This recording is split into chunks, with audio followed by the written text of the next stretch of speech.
le lingue parlate non hanno accettato questa cosa. Stamane un altro incontro di formazione promosso all'Ordine degli Avvocati di Agrigento e riguarda la pubblicità forense.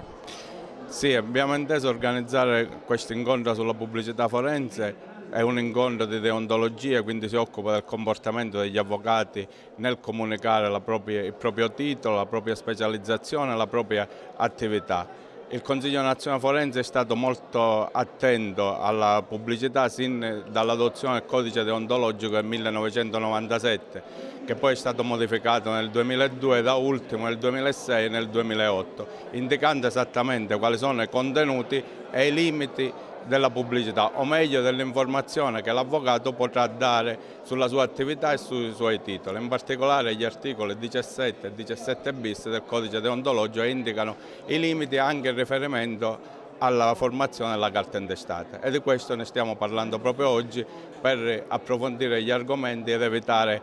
sanzioni disciplinari ai colleghi, perché la pubblicità è in stretta correlazione con altri articoli del codice deontologico, come per esempio il dovere di dignità, probità e decoro, la riservatezza, il divieto di accaparramento della clientela e via dicendo. L'Ordine di Agrigento è sin dagli anni passati, ma è dal 2008 che è entrato in vigore l'obbligo di formazione e di aggiornamento professionale degli avvocati, e noi annualmente organizziamo una serie di eventi proprio per